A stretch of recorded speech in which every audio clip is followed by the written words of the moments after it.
Han dejado un montón de preguntas para Dago ahí y ya se lo vamos a hacer. Vamos a tener una plática interesante con el Dagoberto Gutiérrez. ¿Cómo estás, Dago? Yo creo que bien, quizás bien, sí. Gracias por venir, Dago. ¿Cómo no?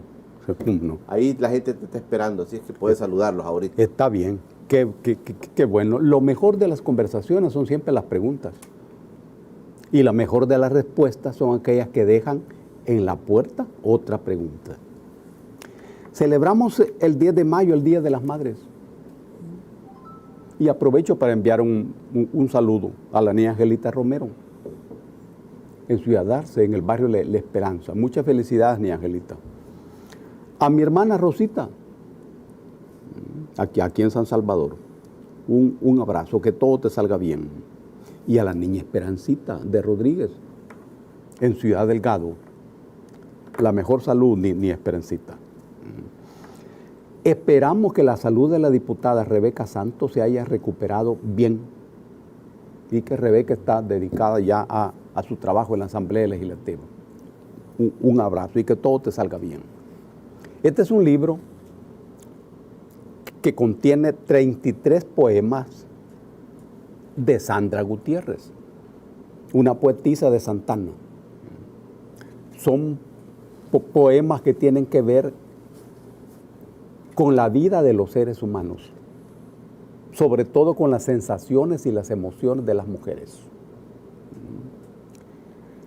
Este es el primer libro de poemas de Sandra, pero es extraordinario el esfuerzo intelectual y la emoción que está presente en cada uno de sus poemas.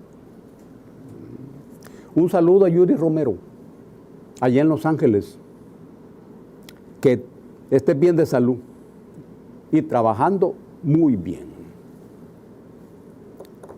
Apoyamos la lucha del pueblo colombiano, heroico, que se enfrenta a la política sangrienta de Duque, Iván Duque en Colombia. Pero ese pueblo tiene muchas ofensas en su corazón y muchas ofensas en su cerebro. Colombia es escenario de una matanza frente a la cual la comunidad internacional debe estar en pie, debería estar muy atenta. No conocemos posición del gobierno de los Estados Unidos todavía, ni de la OEA, ni de la Comunidad Económica Europea. Sin duda, llegará el momento en que van a hablar. No se tarden mucho. Estamos.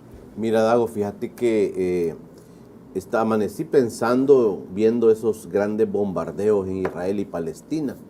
Y yo quiero gastarme un par de minutos contigo, porque al parecer este problema entre Israel y Palestina es eterno. Siempre hay esa franja de Gaza, está ahorita convulsionada, hay lanzamiento de cohetes, están peleando, hay muertos, sobre todo palestinos. Dago, yo quisiera en un par de minutos que tú nos dijeras realmente, porque esto es parte de la historia del mundo y este tipo de conflictos que datan, son milenarios, ¿qué es el problema en esencia de estos pueblos, Israel y Palestina? ¿En qué puede desencadenar en este momento? Tenemos muchos temas de agenda nacional, pero quería, es interesante. Este tema de Israel con Palestina, Dago, claro, me inquieta. Los palestinos de hoy son los filisteos de ayer y los pueblos del mar, así se les llamaba. Incluso se los relaciona con invasiones a Egipto. Egipto tuvo un momento de debilidad en donde los reyes, los faraones fueron Ixos, que eran pueblos pastores, no eran egipcios. Posiblemente en ese periodo de los faraones Ixos es que llegaron poblaciones hebreas que eran campesinos a Egipto. Se establecieron ahí cerca de 200 años y después se retiraron. Ya existía Gaza.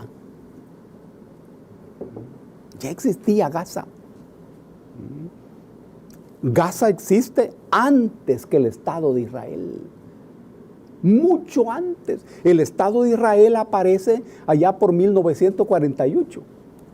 Y Gaza ya aparece en las historias bíblicas mucho antes. El problema es realmente histórico. Porque esos pueblos campesinos que salieron de Egipto tomaron el control de toda esa región que se llama Canaán. Desde aquellos tiempos. El primer punto que controlaron fue la ciudad de Jericó. Ya había muerto Moisés. Y era Josué, el jefe militar y el jefe político. En Jericó hicieron una matanza extraordinaria. Y la orden fue pasar a cuchillo a toda la población. Hombres, mujeres, niños, ancianos, madres. Solo dejar vivo, esa fue la orden, a los que habían colaborado con la inteligencia. Jericó. Y así hicieron con todos hasta llegar a Jerusalén, que era controlado por el pueblo de los jebuseos. Una campaña militar. Hoy, el Estado de Israel, que fue una creación de Occidente, encaramado. Una creación de Occidente. Una creación de Occidente. Israel. Sí, Israel. Encaramado sobre los pueblos palestinos. Claro. Distribuyeron el territorio. Pero luego el Estado de Israel pasa a controlar todo el territorio de los palestinos. La parte oriental de Jerusalén, por ejemplo, ya es territorio palestino. Israel ha ocupado todo eso. Claro. Incluso incumpliendo los acuerdos originales de la creación del Estado de Israel. La parte oriental de Jerusalén era de los palestinos, hoy no. Y hoy el Estado de Israel intenta ocupar todo. Y los colonos israelitas van ocupando inexorablemente el territorio palestino. Y Israel controla las fuentes de agua para matar de sed a los palestinos. Gaza es una pequeña franja con largos años de guerra. Cuando uno mira la conducta del Estado de Israel, a uno le parece que es parecida a la conducta de Hitler en la Segunda Guerra Mundial. Fíjate, Dago, que por ejemplo en el mundo occidental y en sus periferias, como decís vos, fíjate que nos da la idea, por en la parte mediática, por ejemplo, que los palestinos son gobernados por terroristas, por ejemplo. Esa es como la parte que nos han vendido, claro, ¿verdad? Claro. Y que Palestina tiene un comportamiento terrorista siempre contra el Estado de Israel. Los palestinos es la parte vulnerable de esa región. Occidente ha inventado el Estado de Israel, ha armado al Estado de Israel, ha preparado el Estado de Israel, porque Israel es una especie de tanque de guerra en esa región llena de petróleo. ¿Qué es lo que le interesa a Occidente? La garantía de el acceso a esos yacimientos es justamente el Estado de Israel. Por eso lo mantienen, incluso en contra del discurso de Occidente sobre los derechos humanos. Porque para Israel no existen los derechos humanos. Y sirve como un pivote para Estados Unidos, por ejemplo. Exactamente. Hay que decir que en este momento la situación de Israel es más complicada. Hablando militarmente, es más complicada. Porque el ejército sirio, dada su experiencia en esta prolongada guerra, resulta ser el ejército más poderoso de la región. Y en el desarrollo de esta guerra en Siria, se ha acercado a la región el ejército iraní. Pero además, en Líbano, funciona el poderoso ejército de Hezbollah. Entonces, Rusia tiene hoy allí en esa zona dos bases. La base aérea de Meymin y la base naval de Tartuf. Antes de eso antes de la guerra de Siria, no existía nada de eso. Estoy hablando de la salida del Mar Negro a través del Mar de Mármara y los Dardanelos. Se llega al Mar Mediterráneo, frente a Grecia. Ahí están esas bases rusas, con mucha capacidad militar y tecnológica. Y la idea de Israel es controlar, así como estás poniéndolo, controlar toda la franja de Gaza. Todo eso. Siempre ha querido controlarlo. Siempre. Todo eso. Yo antes, cuando era niño y leía la Biblia de los hebreos, me preguntaba, ¿y por qué Israel tiene tantos enemigos poderosos? ¿Y por qué los llevaron prisioneros a Babilonia? ¿Qué han hecho? Yo no me explicaba eso. Pero viendo el comportamiento hoy del Estado de Israel con sus vecinos, uno entiende que ellos tienen una gran capacidad de ofensa. Y eso tiene que ver con la calidad de los enemigos. Solo el que no vale nada no tiene enemigos. Eso es así. Pero cuando vos sos enemigo de todos los pueblos, es que vos tenés una gran capacidad de ofensa. Eso tiene Israel. Con el apoyo de todo Occidente. Porque Israel es Occidente en el Medio Oriente. Mira qué tema. Occidente en el Medio Oriente. Después, cuando pase la historia y a la Biblia de los hebreos se le agregue este periodo de la historia, va a ser interesante. Lo que ocurre es que los que van a leer eso no han nacido todavía. ¿Cómo van a enjuiciar a Israel? Y en su papel. ¿Qué es el futuro? ¿Qué es el futuro? Cerremos ese tema. ¿Qué es el futuro de Israel y Palestina? Lo que uno mira allí es el desarrollo de guerras mortales. Guerra mortal.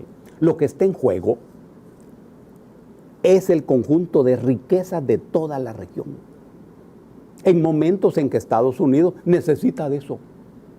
Por eso, mira, en la parte norte de Siria, cercana a la frontera con Irak, donde están los yacimientos de petróleo sirios, allí hay ejército estadounidense extrayendo el petróleo sirio abiertamente, robándoselo. Bueno, y lo dijo Donald Trump, muy claro, y vendiéndolo. Entonces, la correlación de fuerzas está cambiando. Está cambiando. Arabia Saudita ataca a Yemen en una guerra muy desigual. Pero hoy Yemen está ganando la guerra. Arabia Saudita pide tregua.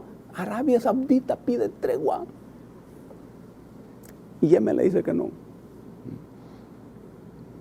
Bueno, la correlación de fuerzas se está moviendo no de manera favorable a Israel y no de manera favorable a Occidente. Es posible que ahí haya una comprensión, que haya un diálogo racional. Eso supone, por lo menos, Julio, que se cumplan las resoluciones de la ONU de 1947, por lo menos eso. ¿Qué decía la resolución de la ONU? Le daba un territorio a los palestinos y un territorio a los israelitas. Establecía que la parte oriental de Jerusalén era la capital de Palestina y la parte occidental de Israel. Pero Israel ocupa todo. Descartamos entonces, para los que somos bastante iletrados en esto, se descarta entonces que el Estado de Palestina es un Estado bélico, es un Estado guerrerista, es un Estado terrorista, se descarta esto. Ese es el discurso oficial. Claro. Es un pueblo que lucha por vivir, Más de 1 millón de personas en Gaza. Gaza tiene una extensión de largo de unos 40 o 50 kilómetros. 40 o 50 kilómetros. En esta parte occidental hace frontera con Egipto.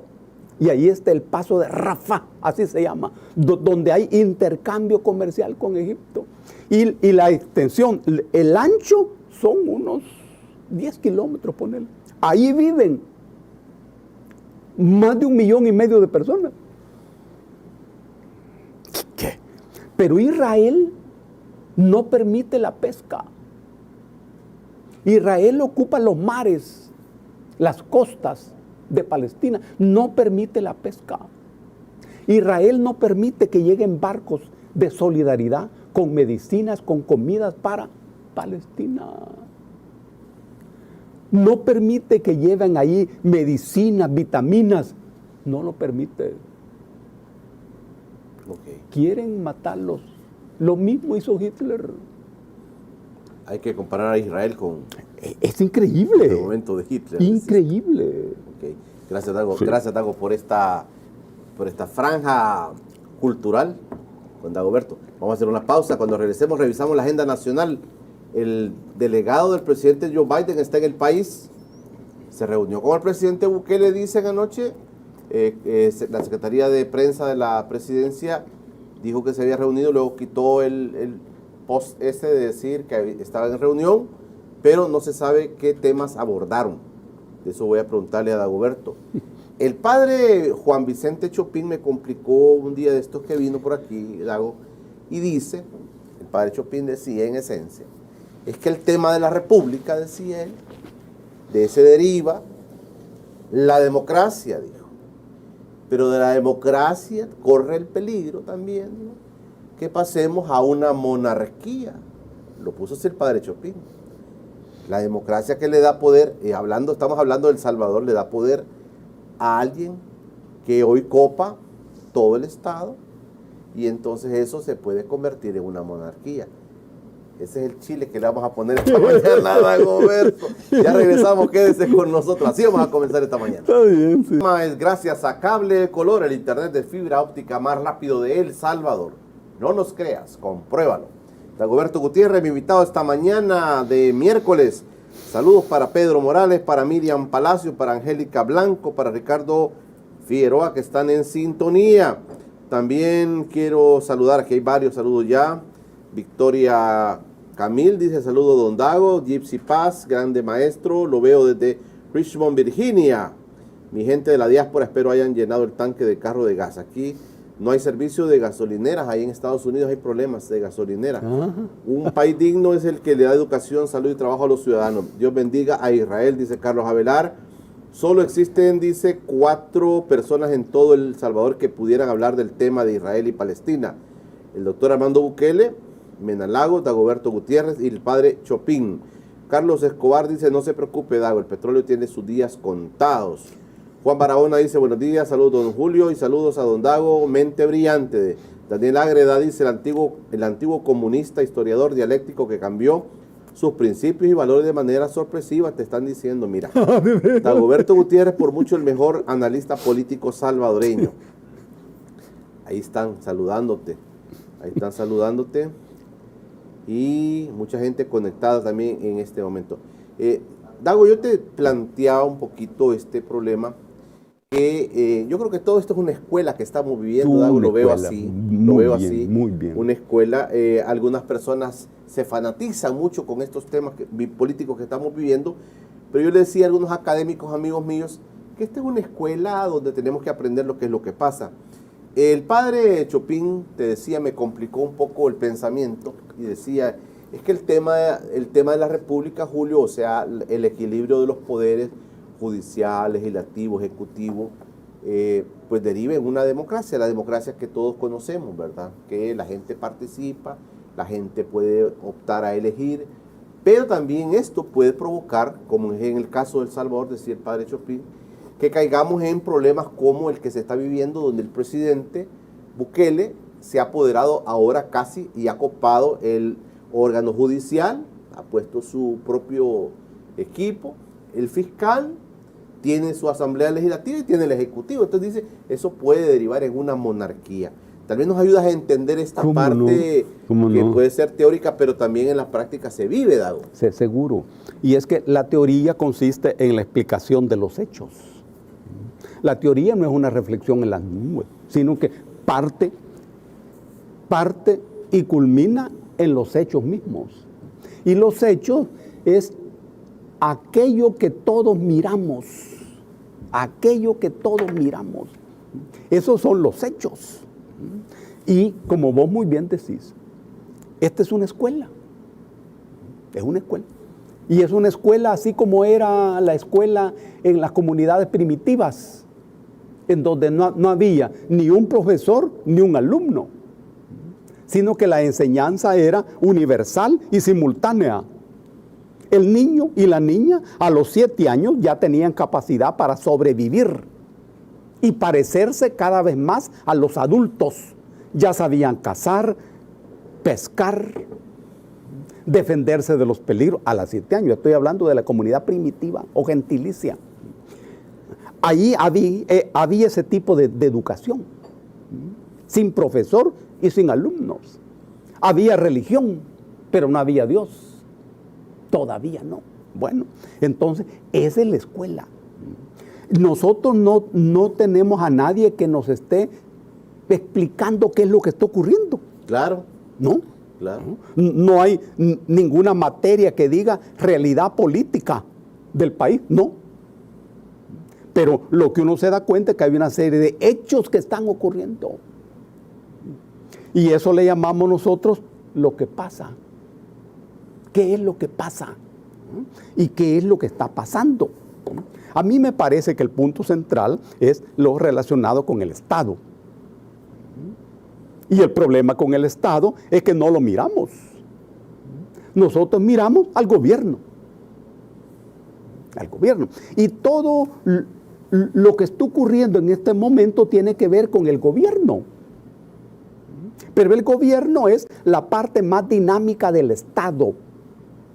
Podemos definir así al gobierno, la parte más dinámica del Estado. Hay una frontera no fácil entre el Estado y el gobierno. Sí, porque lo que el órgano ejecutivo, el que ejecuta, el que hace las cosas. El poder ejecutivo, el poder legislativo, el poder judicial, la policía, el ejército, la Corte de Cuentas, la Fiscalía y las Procuradurías, esto constituye lo que se llama sistema estatal. Sistema estatal. Eso es lo que uno mira. Ese es el sistema estatal. La crisis, hay una crisis política en este momento. Esa crisis política se mira aquí, en esto que es el sistema estatal. Allí. Bueno, pero estos son poderes permanentes. ¿Cuándo empieza a aparecer el gobierno? Cuando uno se pregunta, muy bien, ¿y quiénes administran esos aparatos? Allá aparece el gobierno. El gobierno es el equipo humano que se encarga de administrar estos aparatos.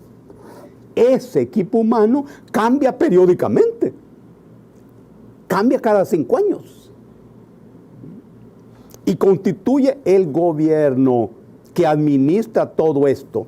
Entre gobierno y Estado, que no se mira, ahí están los poderes fácticos. Es decir, los dueños del país, dueños de la riqueza. Claro, lo que hemos hablado varias veces. Claro, dueños de las empresas, de las tierras, fábricas, ese es el poder fáctico. Ese poder fáctico, que es el poder real, no es regulado por nada ni por nadie. Ellos actúan a escondidas y de manera invisible, claro, pero dominan. Ellos dominan. Por eso se llama poder fáctico. Mira, Dago, pero en el tema de la República, la Constitución. A eso voy. Okay. A eso voy. Este Estado, con este conjunto de poderes, es permanente. Y este Estado adopta formas. Una forma puede ser la monarquía. Aquí en la monarquía es un rey el que decide, sobre todo en las monarquías absolutas, allá en Europa. Puede adoptar la forma de república, donde hay un rey, pero que se llama presidente, que tiene un conjunto de funciones establecidas en la Constitución. Es la república. Monarquía o república. Ahora, aquí en la república hay concentraciones de poder, siempre. Siempre hay concentraciones de poder, pero hasta ahora se entiende que pueden haber repúblicas fascistas, que es la dictadura del gran capital financiero, como ocurrió en Alemania o en España. Se manejan bajo república, pero detrás hay un poder económico que domina todo, controla todo. Único. Y siempre hay alianza entre el poder económico y el poder militar. Lo que pasó en Alemania con Hitler. La gran burguesía alemana fue la que respaldó el fascismo que ahí se estableció. La gran burguesía alemana. Sin ese apoyo de esa burguesía, nada hubiera ocurrido. Nada hubiera ocurrido. ¿Qué ocurre en nuestro país? Hay una república. Esa es la forma del Estado. El gobierno, dice la Constitución, es republicano. Republicano. República. Es democrático y además representativo. Pero la misma Constitución dice que los partidos políticos son los dueños del aparato del Estado. Ve qué maravilloso. Es el artículo 85 de la Constitución. Mira, Dago, fíjate que yo realmente en esto vamos bien. Mira, yo me he puesto a pensar lo siguiente, y aquí como todos los días pasan analistas, yo he puesto a pensar lo siguiente. Dos cosas. Uno, se dice, ¿y si los gobiernos anteriores de Arena y el FMLN hubiesen tenido la capacidad y los electores hubieran decidido que darle mayoría de diputados, qué hubieran hecho? Esa es una pregunta que yo me hago. La otra es, o sea, en este sistema del que estamos hablando, republicano, democrático y participativo es la otra, ¿verdad? ¿Cómo se llama? El representativo. Sí, representativo. En ese sistema, Dago, o sea, imagínate, el pueblo le da 84 diputados a un solo partido. Se vale. Se vale. Claro. Te dejo eso. Claro. La última parte dice es representativo. Aquí hay una maniobra histórica. Maniobra histórica. Porque la relación del pueblo con los dueños de los votos del pueblo tiene dos grandes formas. Uno, lo que se llama mandato imperativo. El mandato imperativo establece el poder de la gente que vota por mí. La gente me da sus votos a mí. Pero yo me comprometo con la gente a hacer esto, salud, economía, todo. La gente me evalúa periódicamente. Y si yo no cumplo con los compromisos que he adquirido, me revoca el mandato. El mandato imperativo le da al pueblo poder revocatorio. Ese es el poder del pueblo. Así como te lo da, te lo puede quitar. Exactamente. Bueno, pero como ese es el poder del pueblo, y al poder del pueblo se le tiene miedo, la clave es que el pueblo no tenga poder. Entonces, los grandes teóricos de las grandes empresas idearon otra figura, lo representativo. Y dijeron, no, el pueblo no puede ejercer directamente su poder, sino que el pueblo le tiene que dar su poder a los funcionarios que elige. Y lo que hagan esos funcionarios representa la voluntad del pueblo. Es una maniobra. Muy bien, muy bien. ¿Qué ocurrió hoy? Y vos haces una pregunta juiciosa. Si los votos del pueblo en esta ocasión hubieran sido a favor del FMLN y Arena, ¿qué hubieran hecho estos partidos con esos votos del pueblo? Su política. ¿Lo de ellos? Lo de ellos.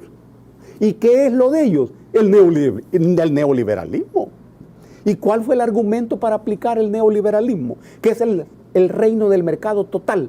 Ah, ¿y qué dijeron? Es que esa es la voluntad del pueblo. Claro, al pueblo nunca le preguntaron si estaban de acuerdo con el neoliberalismo, no, pero es que la figura de la representatividad admite eso. Si vos votás por mí, estás confiando en mí y le estás dando a lo que yo haga legitimidad. Entonces ellos hubieran... Aunque yo te engañe. Aunque eso no importa. ¿Verdad? No. Cuando nos metieron el dólar, ¿quién nos preguntó así? ¿Quién? Y la gente decía, miren, hagan un referéndum, ¿verdad? Para lo del... No, nada. Ese tema que ha tocado, la dolarización. Presentaron el proyecto de ley de integración monetaria un día jueves y lo aprobaron el martes siguiente. Allí no hubo nada de discusión, ni dictamen hubo, porque no hubo discusión en la comisión correspondiente y se trataba de la dolarización. Ajá. ¿Y quién abrió la boca? De los amantes del derecho y de los amantes de la Constitución. No, ¿y dónde estaba la expresión de aquel que le dio los votos? En el caso a Arena, porque claro, lo impulsó, ¿va? Claro. ¿Quién le dio los votos a esa gente? Según cambio de la moneda. Una cosa trascendental, increíble. Ellos lo interpretaron como que ellos son los representantes de la voluntad del pueblo. Bueno, hoy el pueblo golpea a Arena y al frente. Dentro de las reglas de esta democracia. Dentro de las reglas de la democracia, correcto. Nadie habló de fraude. No. Porque podemos hablar y podemos analizar la figura del presidente Bukele, su forma de gobernar, su forma de llevar las cosas. Eso lo podemos hacer, pero no podemos negar la forma como el pueblo lo eligió. Claro. ¿Verdad? Eso no se puede negar. Ahora también, en las elecciones pasadas, y ahí estamos todavía rasgándonos las vestiduras, ¿verdad? En las elecciones pasadas también la gente les da el poder. Que la gente la haya manipulado, que la gente... No importa, pero el sistema en el que vivimos se expresó y le dio el apoyo al presidente. Eso es así. Claro. Esa es la democracia. Ya lo demás son otras cosas, ¿verdad? Y mira, ¿cómo es la democracia en nuestro país? Primero, ¿qué es la democracia? Democracia es una forma de Estado. Conviene saber eso. Democracia es una forma de Estado. Es un Estado que organiza la supremacía de la mayoría sobre la minoría. Esa es democracia. Entonces, pero hay diferentes clases de democracia, ¿no? La más brutal y salvaje es la de Atenas. Muy bien, la más brutal y salvaje es la de Atenas. Ahora, aquí existe esa clase de democracia. Bueno, cumpliendo las reglas de esa democracia, con votos, con elecciones, con candidatos, la gente le dio respaldo abundante a este gobierno. Muy bien, llega este gobierno. ¿A qué llega? A ejercer el poder que le dio la gente. ¿Y a qué llegan todos los que ganan las votaciones? En todas partes del mundo. A hacer lo mismo. Es decir, a ejercer las consecuencias de esa votación. ¿Y eso qué significa? Que llega a aplicar su política. Y se puede estar de acuerdo o en desacuerdo con la política que ese gobierno está aplicando, pero tiene el voto de la gente. Ese es el gran problema. Fíjate, Dago, que te voy a poner este caso, que por cierto el expresidente Mauricio Funes siempre está sintonizando este espacio, de seguro está viéndote, porque ya lo ha comentado. Te voy a plantear esto. Él decía, por ejemplo, es que mire, yo no logré hacer todas las transformaciones, Julio me dijo, en la entrevista que le hicimos, porque yo no tenía el apoyo de la Asamblea Legislativa, me dijo. Yo no tenía, es más, me dijo. Sánchez Serén tuvo problemas con el órgano judicial también, entonces nosotros no tuvimos ese poder. Así lo dijo el expresidente Funes. Entonces yo pregunto, dicen que los hubiera no existen, ¿verdad? Pero ¿qué hubiese pasado si, por ejemplo, tanto Mauricio Funes como Sánchez Serén hubiesen tenido el poder, por ejemplo, que tiene ahora el presidente Bukele, ¿qué hubiese pasado con el país? Esas son las preguntas que están ahí, que uno puede hacerse. Exactamente. Es que todos los gobiernos requieren mayoría en la Asamblea Legislativa y requieren mayoría en el Poder Judicial. Todos los gobiernos requieren eso para aplicar su política. Y en algunos países hay una intensa negociación. Pero esos países son al mismo tiempo naciones. Y en tanto naciones tienen objetivos políticos, económicos y hasta geopolíticos comunes. Y esos objetivos de nación están por encima de los partidos políticos. Claro, claro. Aquí no.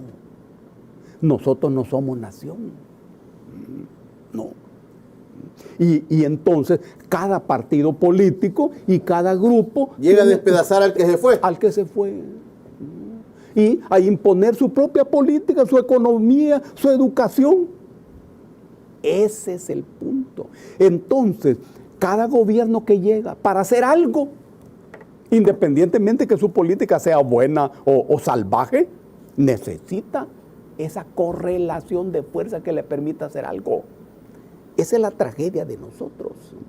Y si uno mira para atrás, los gobiernos siempre han tenido ese control.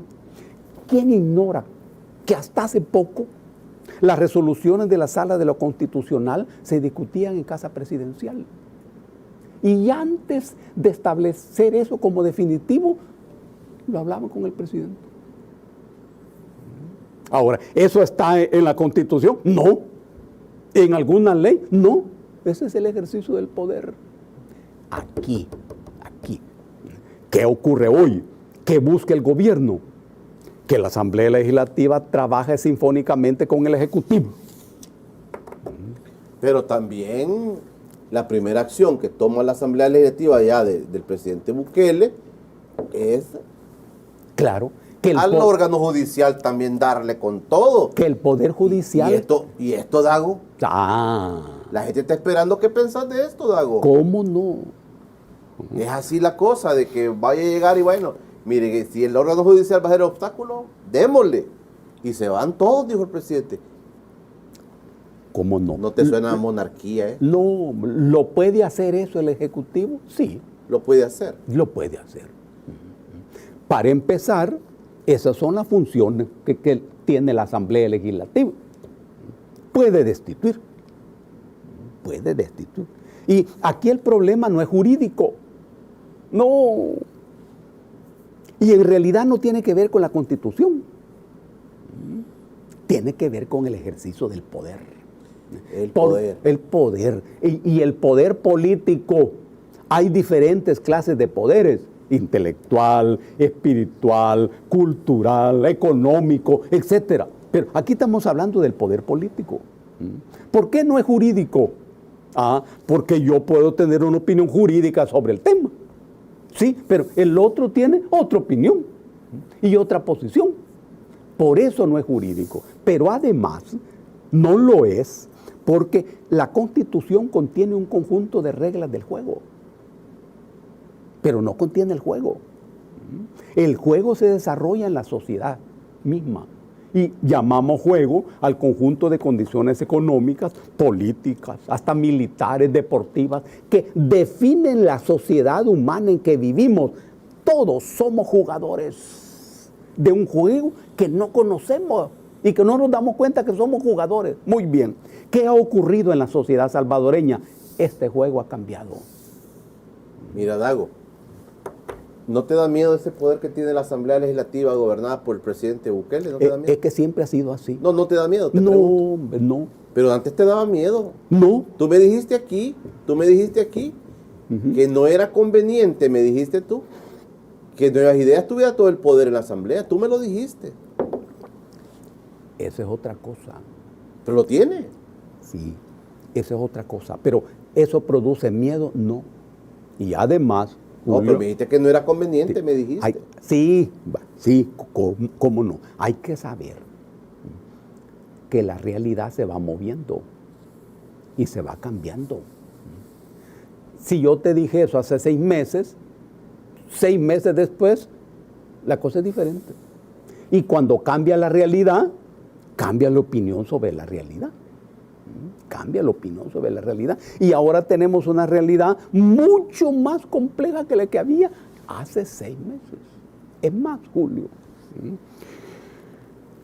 6 meses tenía este gobierno de medio empezar a actuar cuando vino la pandemia.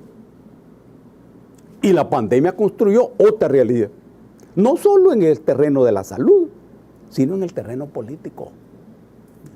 Y uno se hace una pregunta, muy bien, ¿y la pandemia fue fatal para el gobierno? No. La pandemia construyó una correlación de fuerzas favorable al gobierno. Cambió el escenario.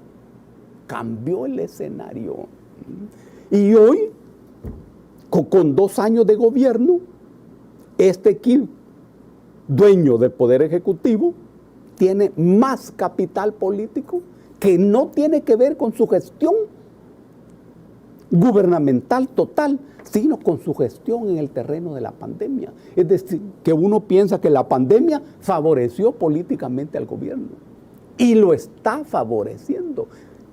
Y a los otros los ha debilitado, los ha aislado. Mira, el gobierno incluso está vacunando masivamente,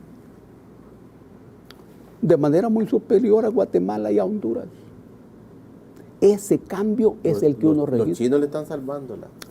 Bueno, le está dando hasta vacunas ¿O no es así? China le está salvando la jugada al presidente Bukele. Claro. ¿No lo ves así?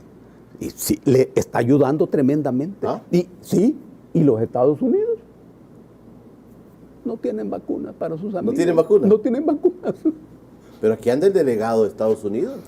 ¿Saben qué? Anda el delegado de los Estados Unidos viendo qué pasa. Sí. Están preocupados los gringos.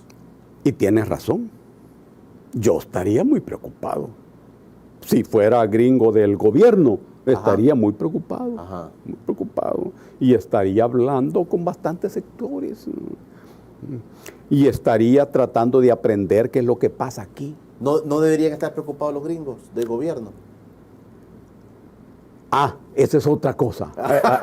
Bueno, déjamelo ahí. Vamos a hacer una pausa. ¿Deberían estar preocupados los Estados Unidos sobre lo que está pasando en el país o no? Sí. Vamos a ver qué dice Dago. Está bien, sí. Es otra cosa. Sí. Dice, en el siguiente paso. En el siguiente bloque vamos con Dagoberto. Está preocupado los gringos. No me contestaste. Es que el presidente está viendo para China. Es que China es la opción. O sea, es la opción ahí. Y le están salvando la jugada al presidente. Ya regresamos. Roberto, porque siempre nos ayuda a entender la realidad. Saludos al catedrático más grande de nuestro pulgarcito. Y a ti, Julio, gracias por invitarlo desde Texas. Dice Itachi Aguilar. Buenos días, doctor Gutiérrez. Don Julio, le saludo desde Seattle, Washington. Freddy Polanco, saludos a don Dagoberto. Y usted, Julio, desde Boston, Massachusetts. Me gustaría conocer a don Dago, un hombre con mucha sabiduría. Muy buenos días. Vamos a hacer un conversatorio contigo, fíjate, porque hay mucha gente que quiere estar más cerca del pensamiento de Dago. Batallón Tazomal dice: el pueblo salvadoreño ha sido engañado antes, pero ahora no. Están engañados, despertaron del engaño. Yo no creo que el pueblo esté a favor de adquirir más deuda. Están hablando de las deudas. Victoria Camil dice: si todo sigue igual, hasta hoy seguiremos votando por nuevas ideas. Y entonces, don Dago, este gobierno y representación del pueblo, ¿qué es lo que promueve? ¿Neoliberalismo u otra cosa? Te preguntan, mira, si este gobierno promueve el neoliberalismo u otra cosa. Inés Melara dice: es admirable su saber, don Dago, pero defínase o quédese imparcial, te dicen también, mira. Excelente análisis, don Dagoberto. José Mario Flores dice: Estados Unidos nos quiere decir qué es lo bueno para nosotros. Si hubiera sido lo malo, el 1 de mayo la gente estuviera en las calles peleando. Desde Boston, saludos a don Dago, dice Henry Moreno. Aquí hay bastantes comentarios. También el señor Zúñiga está en un canal de televisión y ha dicho: nuestro compromiso con El Salvador sigue siendo fuerte. En el Congreso tienen que analizar con nosotros si hay áreas de cooperación que pueden ser afectadas, dice Zúñiga, mira. Le dice al Congreso: creo que es importante decir que no estamos de acuerdo con la decisión tomada por parte de la Asamblea Legislativa, dice el delegado de Joe Biden. en destituir a los 5 magistrados y al fiscal general. A nuestro criterio, lo mejor sería restaurar la situación que existía al 30 de abril. Viene a decirle Ricardo Zúñiga al Congreso, a la Asamblea, que sería mejor que se volviera al pasado, dice. Sería mejor restaurar la situación que existía el 30 de abril. Se le está diciendo, no estoy de acuerdo con que hayan quitado a los magistrados y al fiscal. Ahí están las reacciones, Dago. Mira. Excelente. Muy bien. Después de la pandemia y ya en esta coyuntura, hay un territorio geopolítico en el país. Y uno entiende la situación de los Estados Unidos. Porque por largas décadas los Estados Unidos fueron la única voluntad omnipotente en mi país. Y si se quiere en Centroamérica, porque Centroamérica es la parte más pobre y atrasada de todo el continente. Y en Centroamérica la parte más débil somos nosotros. De modo que la voluntad de ellos era total. ¿Y qué pasó? ¿Qué pasó? Ellos montaron un proyecto después que terminó la guerra civil, basada en la alianza entre Arena y el Frente. Y la filosofía era el neoliberalismo, que es lo que aplicaron durante 30 años. Durante 30 años. Y eso es lo que fracasó. Pero en el momento que fracasa eso, a manos de la gente. Aquí no estamos enfrente de una insurrección armada, no. No. Es una especie de ofensiva. De insurrección política, puede ser. Una insurrección política basada en el voto. Eso es lo que ha ocurrido. Ahí tenés razón. Sí. En contra del neoliberalismo. Muy bien, en contra del neoliberalismo. Lo que está pasando es en contra del neoliberalismo. Sí, de parte del pueblo. Y Bukele está en la línea de ir contra el neoliberalismo, Dago. Vamos a hablar de eso. Estamos hablando de lo que el pueblo hizo. Lo que el pueblo hizo. De eso estamos hablando. Frente a eso, aparece la relación de Estados Unidos con el país.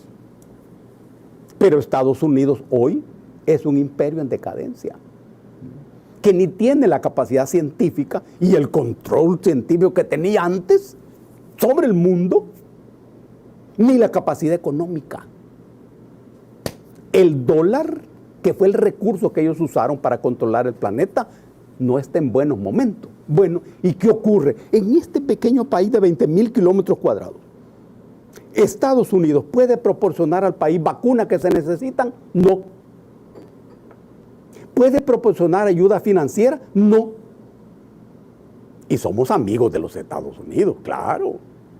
Aliados, dicen ellos. Aliados. Aliados es menos que amigos. Pero somos amigos y aliados. Pero ¿pueden ayudar en eso? No. Aquí aparece China. Pero espérate, antes de ir a China. O sea que Ricardo Zúñiga, según tu punto de vista, el delegado del presidente Biden anda perdiendo su tiempo ahorita haciendo el lobby que anda haciendo, diciendo, mire, yo no estoy de acuerdo con que hayan quitado a los magistrados, al fiscal. De ninguna manera. ¿Anda perdiendo su tiempo él? Anda haciendo la política de Biden para no, la te digo región. yo, sí. A él no le va a funcionar haber venido al país, pues. Eso está pendiente. Eso es justamente lo que está pendiente. Ahora bien, ¿y el papel de China? ¿Y el papel de Rusia? ¿Por qué digo que es un momento geopolítico? Porque Rusia y China son parte de lo que se llama Eurasia,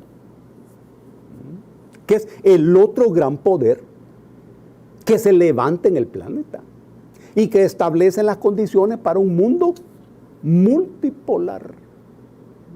A diferencia del mundo unipolar que plantea los Estados Unidos. Esto ya lo explicó muy bien en otra ocasión Zbigniew Brzezinski. Hay que remitirse a ese trabajo de Brzezinski de hace bastantes años. Eurasia. Muy bien. Hay un mundo multipolar. A partir de ese mundo multipolar, en este país, que los Estados Unidos ha considerado como su propiedad, Ellos le llaman su patio trasero, ellos le llaman así. Ocurre que China presta al país una situación estratégica fundamental, le proporciona vacunas. Rusia acaba de estar aquí, el embajador de Rusia, que tiene su sede en Managua, con una serie de reuniones con antiguos becarios, con empresarios, con gente de distinto nivel, planteando la posibilidad de intercambio, comercio y sobre todo, dijo él, de colaboración educativa y cultural y científica. ¿Y cuánto necesitamos eso nosotros? Esa es la geopolítica. Ahora, viene Ricardo Zúñiga. ¿Y qué es lo que trae? Me voy a referir a lo que está apareciendo. Uno no sabe qué es lo que habló con el presidente ni nada de eso. Pero ellos han hablado de la gobernabilidad, que el problema es la gobernabilidad. Y la gobernabilidad es el conjunto de condiciones a partir de las cuales un gobierno aplica su política. A mi criterio, eso no es así. El problema de nuestro país no es la gobernabilidad, sino la política que los gobiernos aplican.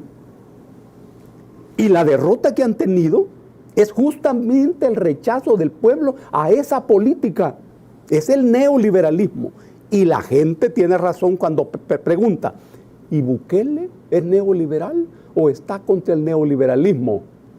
Mira, para todos los que preguntan eso, que es una pregunta muy inteligente, hay que saber que la moneda está en el aire. La moneda está en el aire. No se sabe entonces. Esas son las cosas que están por definirse.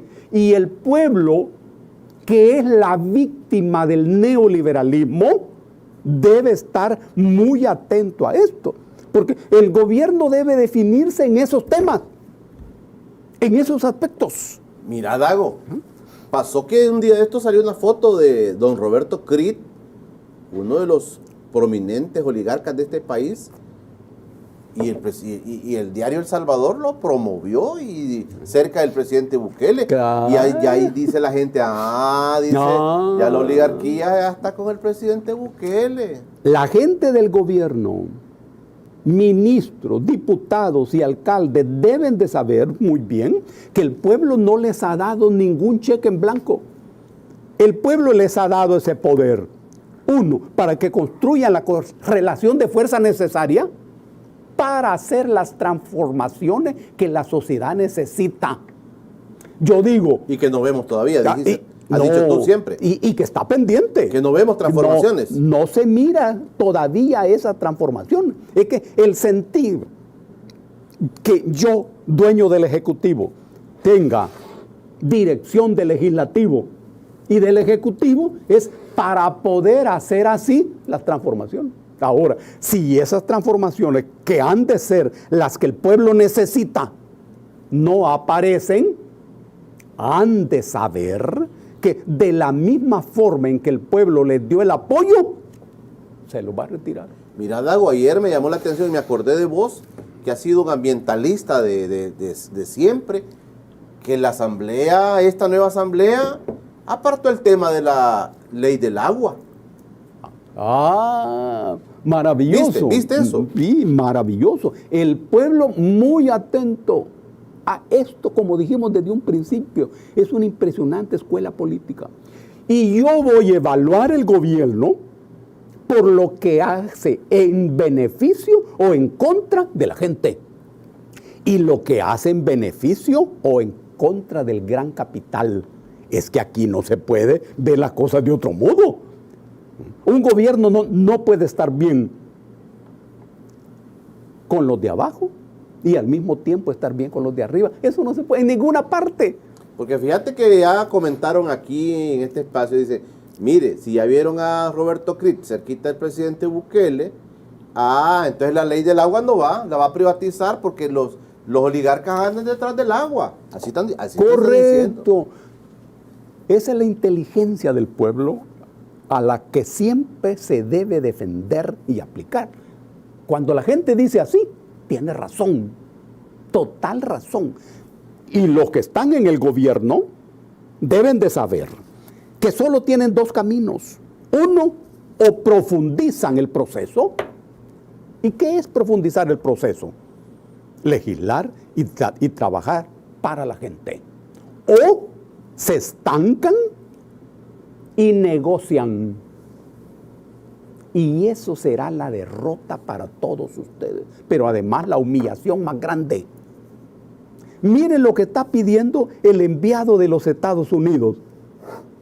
Restaurar la situación como estaba antes del 1 de mayo. Mirad lo que les está pidiendo. ¿Y eso qué es? Eso es derrota y humillación. Aquí hay un problema de falta de inteligencia del imperio. Porque, ¿y con esto cómo se puede negociar? ¿Qué negociación puede haber si yo te estoy diciendo que te humilles, que te hinques ante mi poder? Eso le está pidiendo al gobierno. Ajá. Y el gobierno, por muy amigo o pro estadounidense que sea, puede aceptar esto. ¡Qué humillación! Pero mira, Dago, pero hablándolo de manera así pragmática, política pragmática, sí. Estados Unidos dice, mire, pues a la remesa vamos a ponerle un impuesto o la vamos a parar. Mire, bueno, ¿eso quieren? Bueno, se va a Zúñiga hoy y dice, mire, fíjense que platiqué, pero no quieren, ¿verdad? No quieren restaurar lo que había antes del 1 de mayo. No quieren allá los muchachos, ¿verdad? Entonces vienen y empiezan a presionar. Eso puede pasar. Exactamente. Esa es la misma política de todos los tiempos de los Estados Unidos. Y tenemos la capacidad nosotros de decir, bueno, mire. Y tenemos amigos. Y tenemos la capacidad nosotros de tener amigos. De desestimar lo que Ricardo Zúñiga está diciendo ahora. El punto es, y tenemos amigos. ¿Tenemos amigos? ¿O no tenemos amigos? O no tenemos amigos. Por eso es que el gobierno solo tiene dos caminos. O profundiza esto. Y cuando digo esto, no estoy hablando de ninguna revolución. No. ¿De qué estoy hablando? Pensiones, ley de agua, que defiende el agua para la gente, salud, educación, trabajo con salario justo, política ambiental. De esas cosas estoy hablando, que son parte de un programa válido para el país desde hace más de 70 años. Ya el programa del PAR de 1967 contenía esto. A eso me estoy refiriendo. Y cuando hablo de profundización, estoy hablando de esto. O profundiza eso. Y choca con la política primitiva del gobierno de los Estados Unidos. No hay otra opción. O estalla de repente la luz y el entendimiento en la cabeza de lo que mandan en los Estados Unidos y se dan cuenta que este programa es un programa mínimo,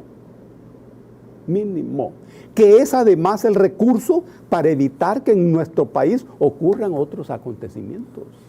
Mira, Dago, y así de manera puntual, ¿vos estuviste de acuerdo en que le dieran corte así a la Corte Suprema de Justicia? ¿Estás de acuerdo tú en si eso? Me lo planteas así. Ajá. En que le dieran corte, no. Pero lo que uno entiende es que eso es parte de la construcción de una correlación de fuerzas. Pero no estás de acuerdo. Sí. ¿No te gustó? Es que yo soy abogado. Ajá. Pero no entiendo el derecho más que como una organización jurídica del poder político. Así entiendo el derecho. O sea, sí tenían derecho los diputados a hacerlo y en ese sentido políticamente estás de acuerdo. Tenían la fuerza para hacerlo. Pero jurídicamente... Sí. ¿Podía hacerse de otro modo? Sí. De otra manera, ¿respondía a las necesidades de la coyuntura de hoy? No, claro que no. ¿Y cuál es la explicación a eso? Que ha habido un cambio en el juego y debe haber cambio de reglas del juego, de modo que las nuevas reglas se adecúen al nuevo juego. Por eso es la necesidad de una nueva constitución. que ok. pienso que es lo que viene. ¿Qué es lo que viene? Sí, yo no lo sé, pero pienso que eso es lo que viene. Mira, y Fabio Castillo se salió de la comisión. Así me enteré. ¿Y qué significa esto? Yo no sé las razones. No, él le dijo Sí. que no le gustaba la forma como estaban haciendo las cosas. Ah, bueno. Esas son las razones. Y le dijo a Félix Ulloa, mira, no te vayas, le dijo, no vayas a renunciar, le dijo. ¿Leíste esa parte? Esas son las razones. Sí. ¿Leíste esa parte? ¿Crees? Leí esa parte. Sí. No te vayas, le dijo, puede ser que te necesitemos después, le dijo. Imagínate qué mensaje, Dago. ¿Leíste? ¿Va? Sí, claro. Y pueden haber aquí situaciones de ese tipo. Sí. Es que ese es el expediente de los Estados Unidos. Ellos organizan golpes de Estado y organizan invasiones y organizan presiones. Mira qué dramático. Ante esa situación está este gobierno, que no es un gobierno revolucionario. No, ¿verdad? No. Tampoco es un gobierno de izquierdas. Tampoco. Pero fíjate que me suena más con aquello que ustedes decían, Yankee go home. Me suena más a este gobierno que los anteriores. Ah, brillante. ¿O no? ¿O no, Dago? Sí, hombre. Es cierto. ¿O no? ¿O no? ¿Cómo no? ¿Cómo no? Por ejemplo, esa reunión con los diplomáticos, lo que ahí se habló, lo que se dijo ahí, que es lo mínimo. Que un presidente con dignidad de un pequeño país les diga eso a los diplomáticos poderosos. Pero les dijo algo importante. Les dijo, queremos ser como ustedes. Queremos, varias veces les dijo, queremos ser como ustedes. Les estaba diciendo, queremos construir capitalismo, pero no oligárquico, sino como el capitalismo de ustedes. Se los dijo una y otra vez. Una y otra vez. Ahora, ¿y eso era viable en otros gobiernos aparentemente de izquierdas? No, jamás. La gente se está fijando en eso y está tomando nota de eso. Cuando el embajador ruso se reunió con toda esta gente, había un comentario parecido. Y la gente decía, bueno, y esto, los anteriores gobiernos, ¿por qué no lo hicieron? ¿Por qué no lo hicieron, cierto? ¿Y por qué no lo hicieron? Y se cayó el mundo por eso. No, hombre, no se cayó el mundo, pero no lo hicieron. Y este gobierno sí lo está haciendo. Sí lo está haciendo. Y entonces si Zúñiga se va ahora y le dice al presidente Biden, mire, fíjese que aquí vengo, pero no logré nada, las cosas van a seguir igual allá. Que ellos tomarán sus medidas. Ellos van a tomar sus medidas. Sí, sí. Pero el presidente Bukele va a seguir firme.